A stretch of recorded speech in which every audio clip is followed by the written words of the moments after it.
tata o. Itame okie. Yeno narana. Metame uno akpo. Yeno tata o yeme. Itame okie o. Otuni kiawaya. Irapanye yoma. Itame okie na kon kieme o. Itame ota. Ina kon kalele o. Ota ni yeke. Iwona lo. Ameno gbobi oto. Iweno fe o. Yeno tata o. Itame okie. Yeno narana. Metame uno akpo. Yeno tata o yeme. Itame okie o. Otuni kiawaya. Irapanye yoma. Ena kiawa. Agia yawa. Ena kiawa. Agia yawa. Ena kiawa rabama wabata na ya riloto yo. Ena kiawa. Agia yawa. Yena kiawa akapwa na na kiawa. Esakpa kiawa na na fwa makpo. Yeno tata o. Itame okie. Yeno narana. Metame uno akpo.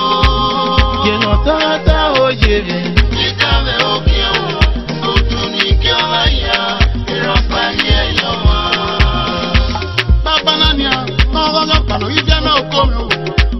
Ni puta le tata toto, mi ayari ete.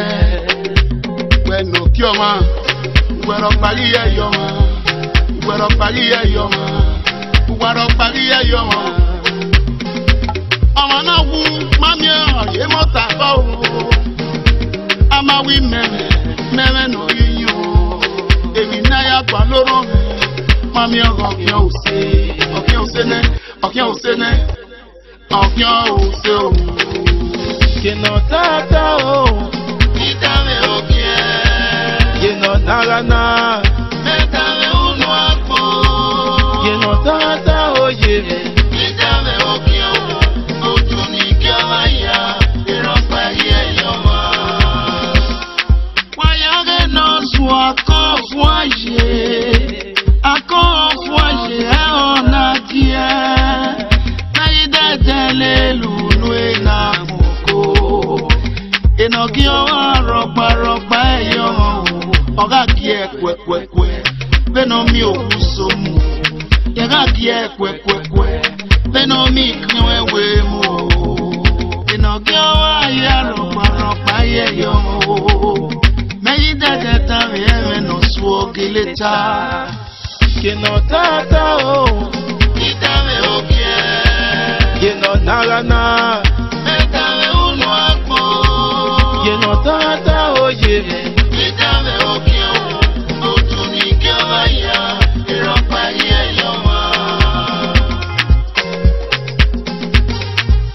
Oh yes, he's back. I greet you, Jolly Noga. Wallo. Sepolele, I greet you, Chama.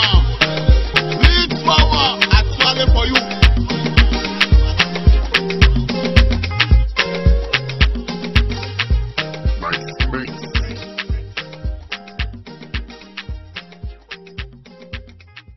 Ilé donu sọmọ wàtálẹ̀ ẹ̀rẹ́ náà. Ilé donu sọmọ ikú tèmi yàrá. Ọmọ bẹ̀rẹ̀.